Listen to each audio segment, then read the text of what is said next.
very hearty morning, and we invite you all to the virtual Onam celebration of National Central School.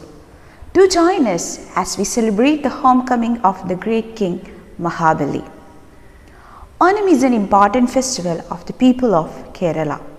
It is celebrated with pomp and show, zeal and gusto.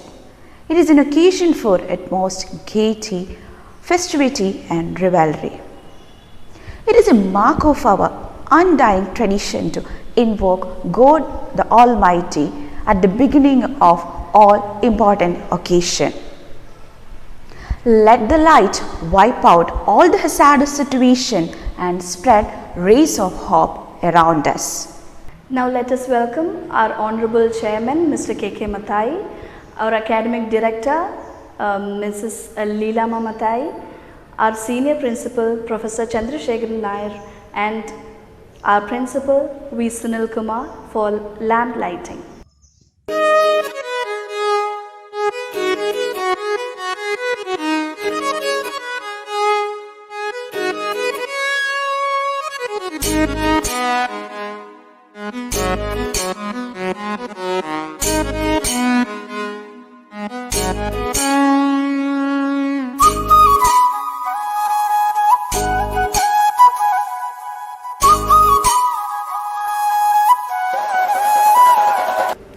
Now I invite our respected principal to deliver the honor message. Dear children, parents, teachers and all well-wishers, I have immense pleasure to deliver this honor message on behalf of National Central School. Earlier children lived in joint stock families, so they got immense opportunity to be shared the stories from Puranas, legends, etc. from their grandparents. At present, children are really living in micro families, so most of such opportunities are denied. So you may not have opportunity to get the stories from our Puranas. So today I wish to share the story of Mahabali with you. I share that story in Malayalam. Different people view that story differently. So after explaining that story in Malayalam, I will conclude that speech. Okay. Dear children, ഓണവുമായി ബന്ധപ്പെട്ട് പുരാണം നിങ്ങളെല്ലാം കേട്ടിട്ടുണ്ട്, കെട്ടുകഥ നിങ്ങൾ കേട്ടിട്ടുണ്ട്. ഹിരണ്യകശിപു എന്ന മഹാപരാക്രമിയായ അസുരൻ 3 ലോകങ്ങളെയും കീഴടക്കി ഭരിക്കുകയും അദ്ദേഹത്തിന് 4 പുത്രന്മാരുണ്ടായിരുന്നു. ഹ്ലാദൻ, അനുഹ്ലാദൻ, പ്രഹ്ലാദൻ, സംഹ്ലാദൻ. അതിൽ പ്രഹ്ലാദൻ ഒഴിച്ച് മറ്റ് 3 മക്കളും ഹിരണ്യകശിപുവിനെ ദൈവമായി ആരാധിച്ചിരുന്നു. ഓം ഹിരണ്യായ നമ എന്ന മന്ത്രം ഉച്ചരിച്ചാണ് അവർ വളർന്നത്. അതിൽ നിന്ന് വിഭിന്നമായി പ്രഹ്ലാദൻ മാത്രം നാരായണ എന്ന മന്ത്രം ഉച്ചരിച്ചു. പ്രഹ്ലാദനെ വകവരുത്താനായി ഹിരണ്യകശിപു പല ഉപായങ്ങളും ശ്രമിച്ചെങ്കിലും അതിനെയെല്ലാം പ്രഹ്ലാദൻ അതിജീവിക്കുകയാണുണ്ടായത്. അവസാനം നിന്റെ ദൈവം ഈ തൂണിലുണ്ടോ എന്ന ഹിരണ്യകശിപുവിൻ്റെ ചോദ്യത്തിൽ തൂണിലും തുരുമ്പിലും ഉണ്ടെന്ന പ്രഹ്ലാദൻ്റെ മറുപടി. തൂണ് തകർത്തപ്പോൾ അതിൽ നിന്ന് പുറത്തു വന്ന നരസിംഹം ഹിരണ്യകശിപുവിനെ വധിച്ച കഥ നിങ്ങൾക്കെല്ലാവർക്കും അറിയാം. അതിന് വളരെ കാലം പ്രഹ്ലാദൻ രാജ്യം ഭരിച്ചു. വൃദ്ധനായപ്പോൾ അദ്ദേഹം മകനായ വീരോചനെ ഭരണമേൽപ്പിച്ച് കാട്ടിലേക്ക് പോയി. വീരോചൻ അധികം പ്രസിദ്ധനൊന്നും ആയിരുന്നില്ല. അദ്ദേഹത്തിൻ്റെ മകനാണ് നമ്മളുടെ കഥാപാത്രമായിട്ടുള്ള മഹാബലി. മഹാബലി വളരെ വിശാല മനസ്സുള്ള ഒരു വ്യക്തിയായിരുന്നു. വളരെ ദാനധർമാദികളിൽ വിശ്വസിച്ചിരുന്ന ആളായിരുന്നു. അദ്ദേഹം തൻ്റെ മുത്തച്ഛനായിട്ടുള്ള പ്രഹ്ലാദൻ്റെ ഉപദേശങ്ങളൊക്കെ തന്നെ സ്വീകരിച്ചാണ് ഭരണം നടത്തിയത്. ധർമ്മം വെടിഞ്ഞ് ഭരണം നടത്തരുതെന്നുള്ള അടിസ്ഥാനപരമായ ഉപദേശമാണ് പ്രഹ്ലാദൻ ചെറുമകനായിട്ടുള്ള മഹാബലിക്ക് നൽകിയത്. മഹാബലിയുടെ കീർത്തി 3 ലോകങ്ങളിലും പരന്നു. ദേവന്മാർ ഭയചകിതരായി. ആ സമയത്താണ് സർവശക്തിയും സമാഹരിച്ചുകൊണ്ട് മഹാബലി ദേവലോകം ആക്രമിക്കുന്നത്. അതിനു മുന്നായി തന്നെ മഹാബലി 100 അശ്വമേധയാഗങ്ങൾ പൂർത്തിയാക്കിയിരുന്നു. ദേവലോകം ആക്രമിച്ച് കീഴടക്കിയ മഹാബലി ദേവലോകത്തു നിന്നും ധാരാളം സമ്പത്തുമായി കടന്നു. പോന്ന വഴി അതിൽ കുറേ ഭാഗം കടലിൽ വീണു. ആ സമയത്ത് മഹാവിഷ്ണു ഒരു ഉപായം ദേവന്മാർക്ക് പറഞ്ഞു കൊടുത്തു. ഈ സമ്പത്ത് എടുക്കാനായി നമുക്ക് കടലിനെ മദനം ചെയ്യാൻ പറയുക. അപ്പോൾ അതിൽ നിന്ന് പുറത്തു വരുന്ന അമൃത് കഴിച്ച് നിങ്ങൾക്കും അമരന്മാരായി ജീവിക്കാം. ഇങ്ങനെ പറയുന്നതിനൊരു പ്രത്യേക കാരണം ഉണ്ടായിരുന്നു. അസുരന്മാർ ആരും മരിച്ചു കഴിഞ്ഞാൽ അവരെ ജീവിപ്പിക്കുന്നുള്ളൊരു ഉപായം, ഒരു മന്ത്രശക്തി അവരുടെ ഗുരുവായ ശുക്രാചാര്യർ ശിവനിൽ നിന്ന് നേടിയിരുന്നു. ശിവനെ കണ്ട് ഈ വരം ആവശ്യപ്പെട്ട ശിവൻ വളരെ അമ്പരന്നു. എങ്ങനെയാണ് ഈ വരം കൊടുക്കുന്നത്? അത് അദ്ദേഹം വെച്ച ഉപായം 1000 സംവത്സരം തല കീഴായി നിന്ന് തപസ് ചെയ്താൽ മാത്രമേ ഇത് നേടാൻ കഴിയുമെന്ന് ശുക്രാചാര്യർ ഉപദേശിച്ചു. ശുക്രാചാര്യർ 1000 സംവത്സരം തല കീഴായി നിന്ന് ശിഷ്യഗണങ്ങൾക്ക് വേണ്ടി തപസ്സനുഷ്ഠിച്ചു മൃതസഞ്ജീവനി കരസ്ഥമാക്കി. അതുകൊണ്ട് മരിക്കുന്ന അസുരന്മാരെ എല്ലാം ജീവിപ്പിക്കുകയാണുണ്ടായത്. അങ്ങനെ മഹാബലി നേതൃത്വത്തിൽ മഹാബലി അസുര ചക്രവർത്തിയായിരിക്കുമ്പോഴാണ് ദേവന്മാരും അസുരന്മാരും ചേർന്ന് പാലാഴി മദനം നടത്തുന്നത്. അതിലെ അമൃത് ദേവന്മാർ മഹാവിഷ്ണുവിൻ്റെ സഹായത്തോടെ കവർന്നെടുത്തു. അതിൽ കുപിതനായ മഹാബലി ഒരു ആക്രമണത്തിന് മുതിർന്നു. അതിൽ മഹാബലിക്ക് പരാജയം സംഭവിച്ചാൽ വിജയിക്കാനുണ്ടെങ്കിൽ തന്നെ അമൃത് വീണ്ടെടുക്കാൻ അദ്ദേഹത്തിന് കഴിഞ്ഞില്ല. ഈ സമയത്താണ് മഹാബലിയിൽ നിന്നും സ്വർഗ്ഗലോകത്തിൻ്റെ ഭരണം എങ്ങനെയെങ്കിലും തൻ്റെ മക്കളുടെ കയ്യിൽ വരണമെന്ന് ദേവമാതാവായ അതിഥി ആഗ്രഹിച്ചു. അത് അവർ ഭർത്താവായ കശ്യപ പ്രജാപതിയോട് പറയുകയും അദ്ദേഹം ഭാര്യയെ അതിഥിയോട് ഏകാദശി വ്രതം അനുഷ്ഠിക്കാൻ നിർദ്ദേശിച്ചു. അങ്ങനെ ഏകാദശി വ്രതം അനുഷ്ഠിച്ച അതിഥി മാതാവിൻ്റെ മുന്നിൽ മഹാവിഷ്ണു പ്രത്യക്ഷപ്പെട്ട് എന്ത് വരമാണ് വേണ്ടത്? അങ്ങ് തന്നെ എൻ്റെ പുത്രനായി ജനിച്ച് എൻ്റെ മക്കൾക്ക് നഷ്ടപ്പെട്ട ഈ ദേവലോകത്തിലെ സിംഹാസന ഇന്ദ്രന് തിരികെ നൽകണമെന്ന് ആവശ്യപ്പെട്ടു. അങ്ങനെ മഹാവിഷ്ണു തന്നെ അതിഥി മാതാവിൻ്റെ വയറ്റിൽ പിറന്ന ആ ബാലനാണ് വാമനൻ. വാമനൻ ഒരു ചെറിയ ബാലനായിരിക്കുന്ന സമയത്ത് തന്നെ മഹാബലിയെ സമീപിച്ചു. ആ സമയത്ത് മഹാബലി നർമ്മദാ തീരത്ത് ഒരു യാഗം നടത്തുമായിരുന്നു. അവിടെ എത്തി 3 അടി ഭൂമി അദ്ദേഹത്തോട് ചോദിച്ചു. ഇതിനകത്തിൽ അപകടം മണത്ത ശുക്രാചാര്യർ ഇത് നൽകരുതെന്ന് ആവശ്യപ്പെട്ടു. ഗുരുവിൻ്റെ വചനങ്ങളെ അവഗണിച്ചുകൊണ്ട് ദാനശീലനായ മഹാബലി 3 അടി ഭൂമി വാമനന് നൽകി. വളർന്നു വലുതായ വാമനൻ നിങ്ങൾക്കെല്ലാം അറിയാവുന്ന പോലെ ഒരടി കൊണ്ട് ഭൂമിയും മറ്റടി കൊണ്ട് സ്വർഗവും 3ാമത്തെ അടി വയ്ക്കാനില്ലാതെ ചോദിച്ചപ്പോൾ മഹാബലി തൻ്റെ ശിരസ് താഴ്ത്തി വാക്ക് പാലിച്ചു. മറ്റ് അസുര പ്രമാണികളും രാജാക്കന്മാർക്കും ഇല്ലാത്ത ഒരു ഗുണം മഹാബലിക്കുണ്ടായിരുന്നു. അങ്ങനെയാണ് മഹാബലി പാതാളത്തിലേക്ക് പോയത്. പാതാളത്തിൽ ബന്ധനസ്ഥനായിരിക്കുന്ന മഹാബലി ഒരിക്കൽ രാവണൻ സന്ദർശിച്ചു. രാവണൻ പറഞ്ഞു, വിഷ്ണുവിൻ്റെ ഈ ചതിയിൽ നിന്ന് നിന്നെ ഞാൻ രക്ഷിക്കാം എന്ന് പറഞ്ഞു. അപ്പോൾ രാവണൻ്റെ ഈ വെല്ലുവിളിയിൽ തീർത്തും ഒരു വിശ്വാസമില്ലായിരുന്നു മഹാബലി പറഞ്ഞു, എൻ്റെ മുത്തച്ഛനായ ഹിരണ്യകശിപുവിൻ്റെ രത്നങ്ങളാണത്, നീ അതൊന്ന് എടുത്തുകൊണ്ട് വരാൻ പറഞ്ഞു. അതിൻ്റെ അടുത്തേക്ക് ചെന്ന് എടുക്കാൻ പോലും കഴിയാതെ അതിൻ്റെ പ്രഭയേറ്റ് ബോധരഹിതനായി രാവണൻ വീണു. അപ്പോൾ മഹാബലി ചോദിച്ചു, എൻ്റെ മുത്തച്ഛൻ്റെ ആഭരണങ്ങൾ എടുക്കാൻ ത്രാണിയില്ല നിനക്ക്, ആ മുത്തച്ഛനെ വകവരുത്തിയ ആളാണ് വിഷ്ണു, ആ വിഷ്ണുവിനെ നിനക്ക് എങ്ങനെ വകവരുത്താൻ കഴിയും എന്ന് ചോദിച്ചു. അപ്പോൾ ഈ കഥയിൽ നമ്മൾ മനസ്സിലാക്കുന്നത് ഇതിനെ നമുക്ക് ഡിഫറെൻ്റ് ആംഗിൾസിൽ എടുക്കാം. ഇതിനകത്തിലെടുക്കുന്ന എന്തൊക്കെ കാര്യങ്ങളാണ് നമ്മൾ ഈ കഥയിൽ നിന്ന് മനസ്സിലായത്? ഇതൊരു വെറും ഒരു കഥയായി നമുക്ക് അവഗണിച്ച് കളയാൻ കഴിയത്തില്ല.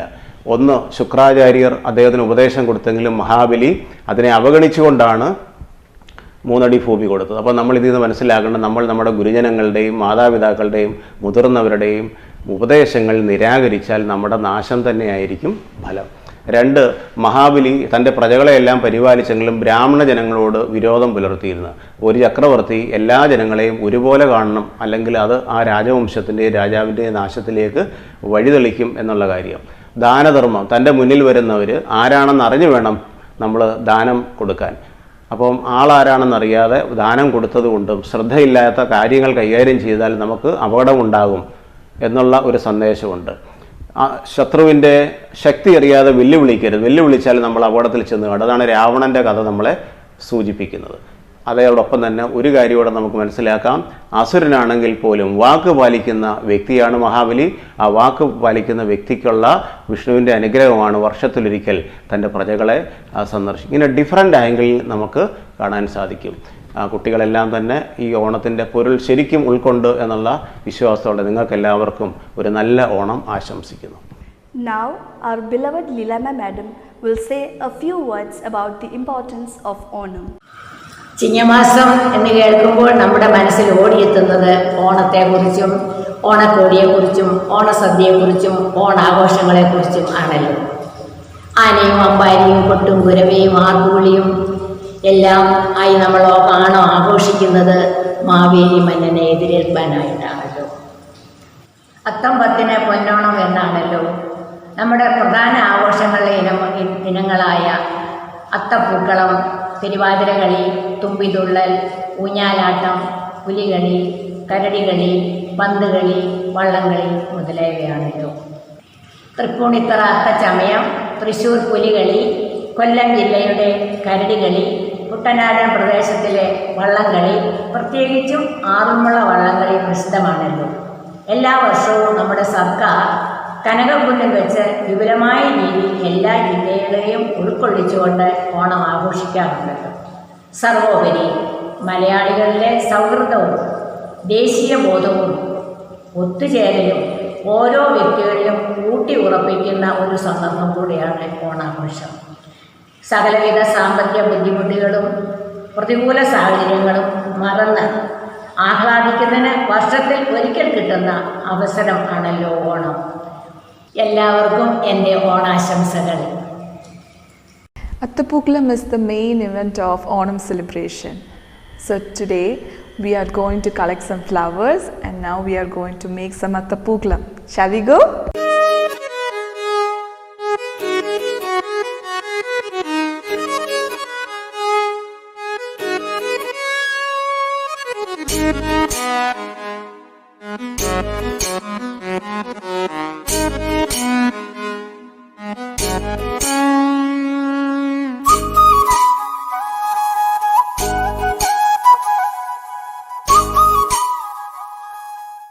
ഏവർക്കും ഓണാശംസകൾ. ഓണത്തിൻ്റെ ഭാഗമായി നാം എല്ലാവരും വീടുകളിൽ തൃക്കാക്കരയപ്പനെ ഒരുക്കാറുണ്ട്. എന്നാൽ എന്താണ് തൃക്കാക്കരയപ്പന് ഓണവുമായുള്ള ബന്ധമെന്ന് നമ്മളിൽ പലർക്കും അറിയില്ല എന്നതാണ് സത്യം. മണ്ണുകൊണ്ട് വാമനമൂർത്തിയെ ഉണ്ടാക്കി അതിൽ അരിമാവും തുമ്പപ്പൂവും ചേർത്തി ആപ്പുവിളികളുമായി നമ്മൾ ഓണത്തപ്പനെ വരവേൽക്കുന്നു. ഈ ഓണത്തപ്പനെ തന്നെയാണ് തൃക്കാക്കരയപ്പനെന്ന് വിളിക്കുന്നത്. തിരുവോണനാളിൽ പ്രജകളെ കാണാനെത്തുന്ന മഹാബലിയെ വരവേൽക്കാനാണ് വീടുകളിൽ തൃക്കാക്കരയപ്പനെ പ്രതിഷ്ഠിക്കുന്നത്. എറണാകുളത്തെ ഇടപ്പള്ളിയിലെ ഒരു ഗ്രാമത്തിലാണ് തൃക്കാക്കര ക്ഷേത്രം. ഈ ക്ഷേത്രത്തിൽ നിന്ന് തന്നെയാണ് തൃക്കാക്കരയപ്പന് ഓണവുമായുള്ള ബന്ധം തുടങ്ങുന്നത്. മഹാവിഷ്ണുവിൻ്റെ അവതാരമായ വാമനമൂർത്തിയാണ് ഇവിടെ പ്രതിഷ്ഠ. ഓണത്തിൻ്റെ ഐതിഹ്യം നമുക്കെല്ലാവർക്കും അറിവുള്ളതാണ്. ഓണാഘോഷം തൃക്കാക്കരയുമായി ബന്ധപ്പെട്ടിരിക്കുന്നുവെന്ന് ചരിത്രത്തിൽ നിന്ന് തന്നെ വ്യക്തമാണ്. ചിങ്ങമാസത്തിലെ തിരുവോണനാളിൽ നടക്കുന്ന ഇവിടുത്തെ ഉത്സവത്തിന് പങ്കെടുക്കാൻ കഴിയാത്തവരാണ് പൂക്കളും ഓണസദ്യയും ഒരുക്കി തൃക്കാക്കരയപ്പന് നിവേദ്യമർപ്പിച്ച് ഓണം ആഘോഷിക്കുന്നത്. തൃക്കാക്കരയപ്പനെ പ്രത്യേക പീഠത്തിൽ പ്രതിഷ്ഠിച്ച ശേഷം തുളസി, തുമ്പ, കൃഷ്ണകിരീടം തുടങ്ങിയ പൂക്കൾ അർപ്പിച്ച് പൂക്കളം ഒരുക്കുന്നു. ഇതാണ് തൃക്കാക്കരയപ്പന് ഓണവുമായുള്ള ബന്ധം.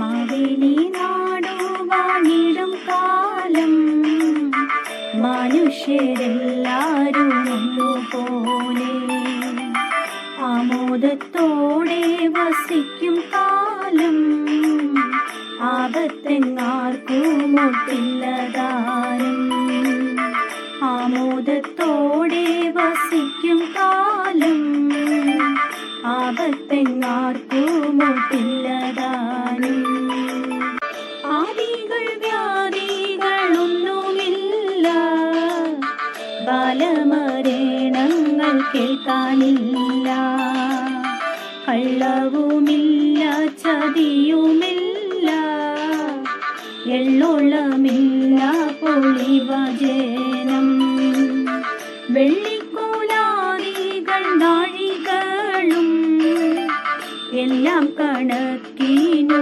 തുല്യമായി കള്ളം പറയും ചെറുനാഴിയും കള്ളത്തരങ്ങൾ മറ്റൊന്നുമില്ല. Oh, that was fun.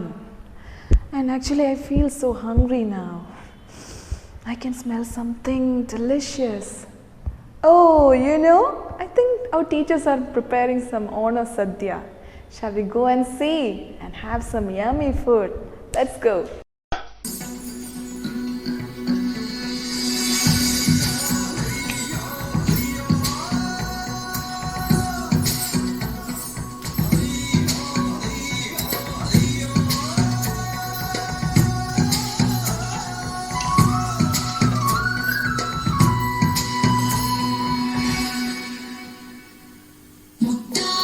മുടിതാളം കളിയാടും നാടേ നിൻ Thunchath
do you know about Onasadya? Here is someone to explain about that. Here I welcome our Srikala ma'am from Malayalam department to explain the varieties in Onasadya. Let's welcome. Onam ഐശ്വര്യത്തിൻ്റെയും സമാധാനത്തിൻ്റെയുമാണല്ലോ. അതേ കൂട്ടുകാരെ, നിങ്ങൾ എല്ലാവരും രാവിലെ പുത്തനുടുപ്പൊക്കെ ഇട്ട് അത്തപ്പൂക്കളമൊക്കെ ഇട്ടിരിക്കുകയാണല്ലോ. ശരി, ഇനി നമുക്ക് അടുത്ത പ്രധാനമായ ഒരു കാര്യത്തിലേക്ക് പോകാം. എന്താണെന്നറിയോ? ഓണസദ്യ എല്ലാവർക്കും ഇഷ്ടമാണല്ലോ അല്ലേ? എങ്ങനെയാണ് ഓണസദ്യ നമ്മൾ കഴിക്കുക? എന്നും നമ്മൾ പാത്രങ്ങളിലും ഒക്കെ ആയിട്ടാണ് ഭക്ഷണം കഴിക്കുക അല്ലേ? ടേബിളിൻ്റെ ചുറ്റുമൊക്കെ ഇരുന്ന്. എന്നാൽ ഓണസദ്യ നമ്മൾ എങ്ങനെയാണ് കഴിക്കുക? അതേ, താഴെ നിലത്ത് പായൊക്കെ ഇട്ട് ചമ്രം പണിഞ്ഞിരുന്ന് അല്ലേ, തൂസനിലയിൽ നമ്മുടെ ഇടതുവശത്ത് ഇലയുടെ തുമ്പ് വരുന്ന രീതിയിലാണ് മുതിർന്നവർ ഇലയിടുന്നത്. ശ്രദ്ധിച്ചിട്ടുണ്ടാകുമല്ലോ അല്ലേ? ശരി, അതെ. ആദ്യം നമ്മൾ എന്താ വയ്ക്കുക? ഉപ്പേരി, ശർക്കര വരട്ടി, പപ്പടം, അച്ചാറ്, പിന്നെയോ പച്ചടി, കിച്ചടി, തോരൻ, അവിയൽ, ഓലൻ എന്നിങ്ങനെയാണ് അല്ലേ? എല്ലാവർക്കും ഇഷ്ടമാണല്ലോ ഓണസദ്യയൊക്കെ. ഓക്കെ, നമ്മളിങ്ങനെ ഇരിക്കുന്ന സമയത്ത് എല്ലാവരും കൂടെ അല്ലേ സന്തോഷത്തോടെ സമാധാനത്തോടെ ഒക്കെ ഇരുന്നാണ് ഭക്ഷണം കഴിക്കുന്നത്. ഇതൊക്കെ എപ്പോഴാണ് പാചകം ചെയ്യുന്നതെന്ന് നിങ്ങൾക്ക് അറിയുമോ? നമ്മുടെ വീട്ടിലെ മുതിർന്ന സ്ത്രീകൾ വന്ന് രാവിലെ എഴുന്നേറ്റ് എല്ലാവർക്കും വേണ്ടിയിട്ട് എല്ലാവരും കൂടെ ഒത്തൊരുമിച്ച് സ്നേഹത്തോടെ സന്തോഷത്തോടെ പാചകം ചെയ്യുന്നതാണ് ഓണസദ്യ. എല്ലാ രുചിഭേദങ്ങളും അതിലുണ്ട്. എരിവുണ്ട്, പുളിയുണ്ട് അല്ലേ, മധുരമുണ്ട്. 6 രസങ്ങളുടെയും രാജാവായിട്ടാണ് ഓണസദ്യ വരുന്നത്. അതെയോ? അപ്പം മധുരത്തിൻ്റെ കാര്യം നമ്മൾ പറഞ്ഞില്ലല്ലോ അല്ലേ? പായസങ്ങളുടെ രാജാവ് ആരാ? അടപ്രഥമൻ. അടപ്രഥമനെ തുടങ്ങി 4 തരം പായസങ്ങളിലൂടെ വന്ന് നമ്മൾ പാൽപ്പായസത്തിൽ അവസാനിപ്പിക്കുന്നതാണ് നമ്മുടെ മധുരം. അപ്പം ചോറിനെ പറ്റി നമ്മൾ പറഞ്ഞില്ലല്ലോ എന്ന് ഖേദിക്കേണ്ട. ചോറ് അല്ലേ, ചോറ് നമ്മൾ എന്താണ് നെയ്യ് കൂട്ടി ചൂട് പരിപ്പൊക്കെ ഒഴിച്ച് പപ്പടമൊക്കെ ഞെവിടി ഓർക്കുമ്പോൾ തന്നെ കൊതിയിടുന്നല്ലേ. അങ്ങനെ ഉരുട്ടി കഴിച്ച് കഴിഞ്ഞിട്ട് പിന്നെയും വരുന്നു നമ്മുടെ പെരുങ്കായമൊക്കെ ഇട്ട സാമ്പാർ. അതെ, സാമ്പാറൊക്കെ കൂട്ടി ഭക്ഷണമൊക്കെ കഴിച്ച് കഴിയുമ്പോഴത്തേക്കും അമ്മ പായസം വിളമ്പിയായി. പായസത്തിന് മധുരമാണല്ലോ അല്ലേ?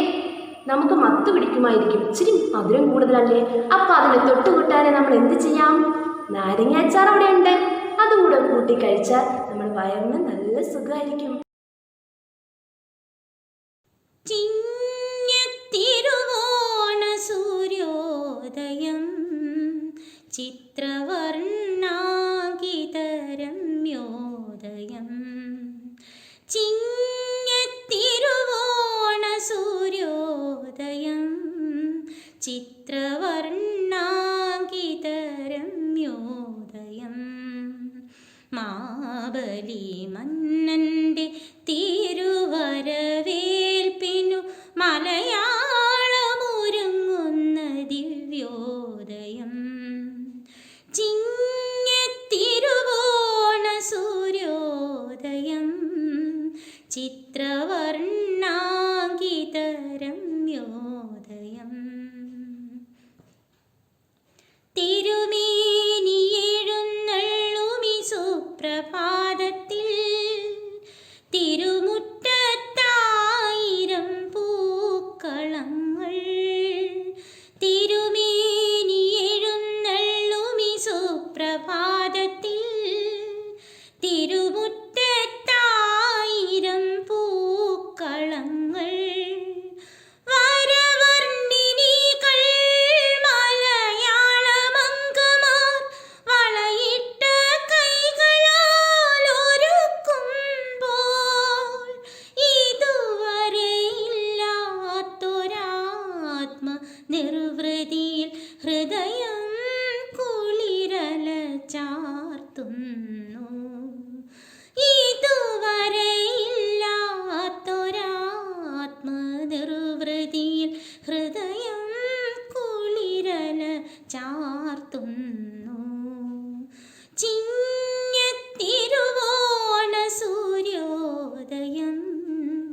ചിത്രവർണ്ണാങ്കിതരമ്യോദയം തളിരോടു തളിർച്ചൂടുമി പുണ്യവേളയിൽ തൃപ്പൂക്കളങ്ങൾക്കു ചുറ്റും തളിരോടു തളിർച്ചൂടുമി പുണ്യവേളയിൽ തൃപ്പൂക്കളങ്ങൾക്കു ചുറ്റും മാദകവാണികൾ മദഭരിതാംഗികൾ മധുമയലാസ്യങ്ങൾ നടത്തുമ്പോൾ ഇതുവരെയില്ലാത്തൊരാനന്ദ ലഹരിയിൽ ഹൃദയം രോമാഞ്ചമണിയുന്നു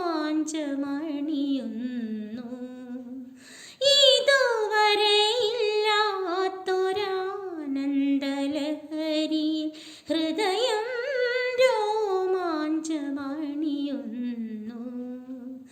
ചിങ്ങത്തിരുവോണ സൂര്യോദയം ചിത്രവർണ്ണാങ്കിതരമ്യോദയം മാബലി മന്നന്റെ തിരുവരവേൽപ്പിനു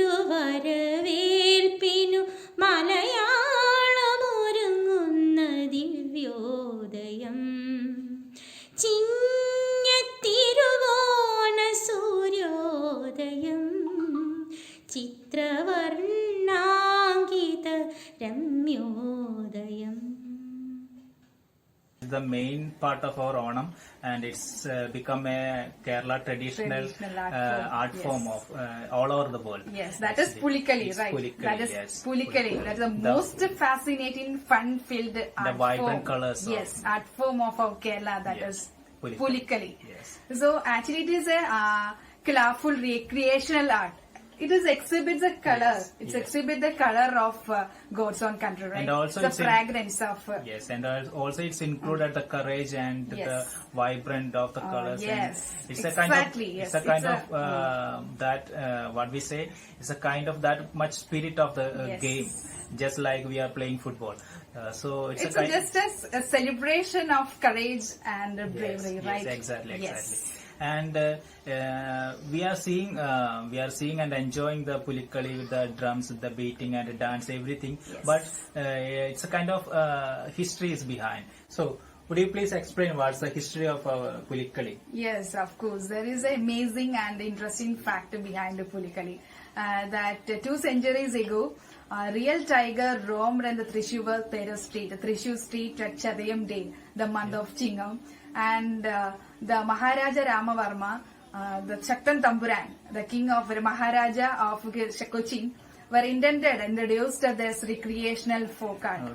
Actually, it is celebrated on the 4th day of Onam, that is Chadayam Day. Okay. And it's an actually a new tiger hunt themed folk art.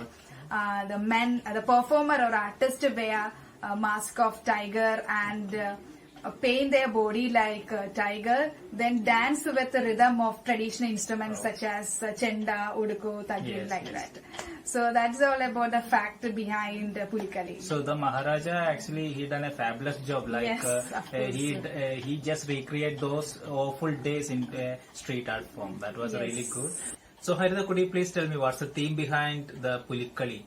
We all know Pulikali. We all enjoy very much Pulikali by seeing its vibrant colors and tigers' activities, all those things, and also, of course, the beats of drum and everything. But we didn't know what's the theme behind it. So could you please explain that? Yes, of course. Sure, there is a theme. It has a theme that the performer artist enacts a scene such as tiger preying on an animal and the tiger being hunted by a hunter. That is a theme actually. And also the artist mimic the real tiger by imitating their body language, facial expressions and Okay. gestures and poses and everything. So basically, it's a hunting game. Yes, yes, it is a tiger hunted art form. Yes, Yes, that yes, is Pulikali. And most attraction, the most attractive element of Pulikali, that is artist with a pot belly. Oh wow. That is the most attractive element in Pulikali. and their makeup was also amazing, as a wonderful and gracious. And Sugesh sir, what are the preparations and the makeup of Pulikali? Actually, it's a long way process, and the artist and those who are playing all those things, artists will take months of preparations for making that fully perfect. And for that, in older days, in previous days, they used only natural colors for that. Natural colors, it means the sense of with a leaf and stones, all those stuffs. And now itself, we are getting everything in our market, just ready to use materials, just like body paints and everything. Non-toxic body paints are available now itself. So colors, we have to fix it 4 or 5 hours they need to perform. They are during all the Trishur round making the Pulikali stuffs, and they are playing itself, and those who are watching, they also become very energetic while watching that. So these times the colors should be fixed on their bodies, isn't it? So that for that purpose, nowadays we are using like varnish and all those stuffs to fix that. So basically, it's not a kind of makeup thing; it's a body art. Yes, it's a body art form. Body art. So now simply a makeup; yes, it's a body art. Now itself we are available all the kind of mask and everything. But previous years and previous all those older days, they are with the makeup only. They are making the stuff vibrant colors like orange, yellow, and red. Black, it's the main part. The tiger stripes things, all those things, and all these things come together, make the performance better. Okay, so that's all about the preparations and the makeup, or not makeup, is body art of a Pulikali. So and all the stuff together, it helps to make our Pulikali becomes the Kerala's one of our most traditional cultural art form. Yes. Experiencing this art form, the Pulikali, people come together, join together, celebrate together, irrespective of their faith. Actually, it is a celebration of a spirit of being a Malayali. So once again, we wish you a very happy Onam. Namaste. ഓണക്കാലത്തെ ഏറ്റവും വലിയ ആഘോഷങ്ങളിലൊന്നാണല്ലോ ഓണക്കളികൾ. ഓണക്കളികൾ എന്ന് കേൾക്കുമ്പോൾ നമ്മുടെ മനസ്സിൽ ആദ്യം ഓടിയെത്തുന്നത് തിരുവാതിരകളി, പുലിക്കളി, വള്ളംകളി, കൈകൊട്ടുകളി എന്നിവയ്ക്കാണല്ലേ. എന്നാൽ നമ്മുടെ സമൂഹത്തിൽ ഇന്ന് അന്യം നിന്ന് പോകുന്ന ഒരുപാട് ഓണക്കളികളുണ്ട്. അത്തരത്തിലൊരു ഓണക്കളിയെക്കുറിച്ചാണ് ഇന്ന് ഞാൻ നിങ്ങൾക്കായി പരിചയപ്പെടുത്താൻ പോകുന്നത്. അതാണ് തുമ്പിതുള്ളൽ. ഇത് ഞാൻ പരിചയപ്പെടുത്തുവാൻ കാരണം ഇപ്പോഴുള്ള തലമുറകൾക്ക് ഇതൊന്നും അറിയാൻ യാതൊരു വഴിയുമില്ല എന്നതുകൊണ്ട് തന്നെയാണ്. ഇത് പ്രധാനമായി സ്ത്രീകൾ അല്ലെങ്കിൽ പെൺകുട്ടികൾ കളിച്ചുകൊണ്ടിരുന്ന ഒരു ഓണക്കളിയായിരുന്നു. ഈ കളിയുടെ രീതി എന്ന് പറയുന്നത്, കുറച്ച് സ്ത്രീകൾ വട്ടത്തിലിരിക്കും, അതിന്റെ നടുക്ക് ഒരു കളം വരിക്കും, ആ കളത്തിന്റെ നടുക്ക് ഒരു പെൺകുട്ടി പൂക്കലയും പിടിച്ചു നിൽക്കും. ചുറ്റും നിൽക്കുന്നവർ പാട്ട് പാടുകയും ആർപ്പും കുരയുമായി തുമ്പിയെ തുള്ളിക്കാൻ ശ്രമിക്കുകയും ചെയ്യുന്നു. അപ്പൊ ആ നടുക്കിരിക്കുന്ന ആള് തുമ്പി എന്നാണ് അവരുടെ സങ്കല്പം. ഒന്നാം തുമ്പിയുമാപ്പറ്റ മക്കളും പോയി നടവര തുമ്പിതുള്ള, തുമ്പിയിരുമ്പല്ല ചെമ്പല്ല ഓടല്ല, തുമ്പി തുടർമാല പൊന്മാല, രണ്ടാം തുമ്പിയും മൂന്നാം തുമ്പിയും, ഇങ്ങനെ 10 പേരെ ആവർത്തിച്ചു പാടും. ആവർത്തിച്ചു പാടുമ്പോഴത്തേനും തുമ്പി ഉറഞ്ഞതുള്ളൂ. ഇതാണ് അത്രേ തുമ്പിതുള്ളൽ കളിക്കുന്ന രീതി. അപ്പം ഏവർക്കും നല്ലൊരു ഓണം ആശംസിച്ചുകൊണ്ട് ഇവിടെ നിർത്തുന്നു. നന്ദി, നമസ്കാരം. നമസ്കാരം, എന്റെ പേര് അക്ഷപ്രതി. ഞാൻ 9ാം ക്ലാസ്സിൽ പഠിക്കുന്ന ഒരു വിദ്യാർത്ഥിയാണ്. ചിങ്ങപ്പുലിയിൽ ഓണപ്പൂക്കളവുമായി ഓണവിത വന്നിരിക്കുന്നു. മലയാളത്തിന്റെ മക്കൾ സന്തോഷത്തോടെയും ആർപ്പുവിളികളോടെയും മാവേലി തമ്പുരാനെ വരവേൽക്കാനുള്ള നാളുകളാണ്. അത്തം മുതൽ 10 ദിവസമാണ് തിരുവോണം. ആ ദിവസം മഹാബലി തമ്പുരാൻ സ്വന്തം പ്രജകളെ കാണാൻ വരികയാണ്. നമ്മൾ മലയാളികളുടെ ദേശീയ ഉത്സവമാണ് ഓണം. ഓണത്തിന്റെ അന്ന് രാവിലെ ഉണർന്ന് ഓണക്കോടി കൊടുത്ത് പൂക്കൾ പറിച്ച് അത്തപ്പൂക്കളം ഇട്ട് ഉച്ചയ്ക്ക് ഓണസദ്യയും കഴിച്ച്, കൂടാതെ തന്നെ അത് കഴിഞ്ഞിട്ട് ഓണക്കളികളായ അത്തപ്പൂക്കളം ഇടൽ കളി, ഉറിയടി, വടംവലി, കൂടാതെ തന്നെ കലമടി എന്നീ മത്സരങ്ങൾ, ഇതെല്ലാമാണ് ഓണത്തിന്റെ സവിശേഷതകൾ. പണ്ടത്തെ പോലെ നമുക്ക് ഓണം ആഘോഷിക്കാൻ ഈ വർഷം കഴിയത്തില്ല. കാരണം മഹാമാരി നമ്മളെ പിടികൊടുക്കുകയാണ്. അതിന് നമ്മൾ പൊരുതി ജയിച്ചിട്ട് അടുത്ത വർഷമെങ്കിലും നമ്മൾ പഴയ പോലെ ഓണം ആഘോഷിക്കും എന്ന് വിശ്വസിച്ചോടെ ഞാൻ എന്റെ വാക്കുകൾ ഉപസംഹരിക്കുന്നു. എല്ലാവർക്കും എന്റെ ഹൃദയം നിറഞ്ഞ ഓണാശംസകൾ.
Next, I welcome our Senior Principal, Professor Chandrasekharan Sir, to deliver a speech. Dear children and respected parents, Sunil Sir told you in detail about the legend behind Onam celebration. Of course, we have often heard this legend, and it has been interpreted in various ways. And Sunil Sir himself actually mentioned almost all the kinds of interpretations possible for this legend. So, I will tell you something regarding this legend from another angle. Of course, this legend is there, but for two reasons this legend is false according to me. One reason is Onam is celebrated only in Kerala. I think in no other part of Kerala, no other part of the world, Onam is a celebration. Why is this? Naturally, and moreover, there is a story that it was on the banks of Narmada river that Vamana sought 3 feet of land from Mahabali. Why is Onam not celebrated in the Narmada valley? It is celebrated only in Kerala. And according to legend, we are told that Mahabali ruled over the whole of earth. His kingdom included the whole earth and then heaven and also the underworld Padalam. If that were true, naturally it should be celebrated all over the world, but it is celebrated only in Kerala. So that is actually the first flaw about this legend. The second legend is Mahabali is the fifth incarnation of Vishnu, and Vamana is the fifth incarnation of Vishnu, and Parashurama is the sixth incarnation. Then we are told in another legend that it was Parashurama who threw his axe from Gokarnam to Kanyakumari, and the sea area there turned into land, and that became Kerala. How is this possible when Parashurama succeeded Vamana? That means at the time of Vamana there was no Kerala. Kerala was created only afterwards. So I think for two reasons this legend is false.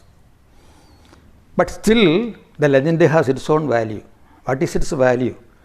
It gives us a message of almost universal brotherhood, then equality among men, and collective work towards prosperity, all those things which are still very valid reasons for the world to unite.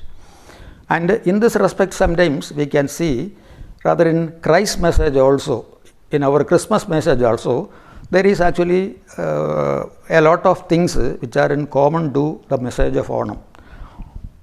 During the rule of Mahabali, all the people were almost uniform in their thinking. Maveli Nadu Vanidum Kalam, Manusharelarum Unupole, Amodathoda Vasiking Kalam, Apatil Arkumut, Apaton Arkumutilladanum, Kalavumilla, Jadimilla, Elolamilla, Polivajanam, Kalaparain, Jernadium, Kalatarangal Matonumilla. Apo, I think such an ideal world is portrayed actually in that story. Of course, I think even though the story is false, still it actually paints the picture of a very good future for humanity and an ideal situation for all mankind. That way, we must all welcome this story. Even accepting that it is false, we have to accept this story and take actually its message. It gives us the message of universal fraternity, prosperity, then equal opportunity to all people, and all the people being happy. So it is an ideal world pictured actually in this story. Then, of course, I think whether this story is true or not, let us leave it. There is another story about Onam, that is that Onam is our regional agricultural festival. Perhaps I think that doesn't need much controversy. We need not actually, there is no reason for questioning it. Onam is celebrated in Chingam, Malayalam month Chingam. The previous month is Karkadagam. During Karkadagam, there is general famine and scarcity of things. And from that period, there is a sudden change because of the harvest. Chingam is actually the harvest. Even now, Chingam is the harvest for paddy. But nowadays, paddy cultivation has got very much reduced. But still, there is paddy cultivation. From my childhood, it has been the harvest month. And so, after the poor Karkadagam, there is actually a promise of prosperity with Chingam. And naturally, the harvest festival was actually celebrated with great gaiety, enthusiasm, and hopefulness. So, it can be considered more justifiably as a harvest festival. Whatever the reason behind the celebration or reason behind the starting of the Onam celebration, let us understand one thing. It portrays actually an ideal world, and let us also work for that ideal world. The hope for an ideal world is always valid, because it is actually an eternal concept of man which makes him always strive for such prosperity, achievement and glory to all human beings. Okay, so please imbibe that spirit of Onam, just as we ask you to imbibe the spirit of Christmas, and let us actually work and pray for universal happiness and equality of opportunities for all. Well, please have a happy Onam and observe the restrictions and regulations of the COVID time. Thank you.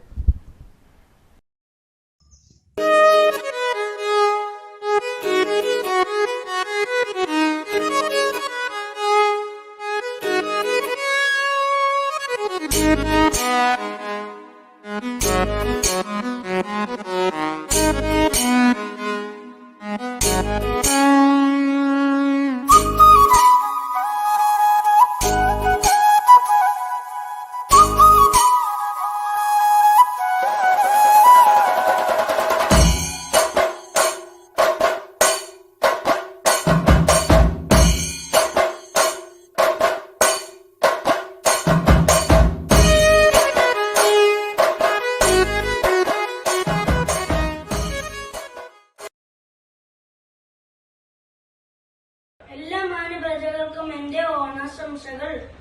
ഈ വർഷം നമ്മുടെ Covid Onam സൂക്ഷിച്ചോണം, ശ്രദ്ധിച്ചോണം, ജാഗ്രത വേണം, നല്ലോണം ഓർമ്മിച്ചോണം, അകലം വേണം, പാലിച്ചോണം, നല്ലോണം മാസ്ക് ഇട്ടോണം, സോപ്പിട്ടോണം, ചിന്തിച്ചോണം, നല്ലോണം ചൊവ്വിൽ പിടിച്ചു മറച്ചോണം, തുമ്മിക്കോണം, ചുമച്ചോണം, ദാഹജലത്തെ നല്ലോണം കാച്ചിക്കോണം, കുടിച്ചോണം, നിന്നോണം, ചെറുത്തു നിൽക്കാൻ ചേർന്നോണം, ദൈവകരെ നാം സേവിച്ചോണം, എന്നിട്ടോണം പൊന്നോണം.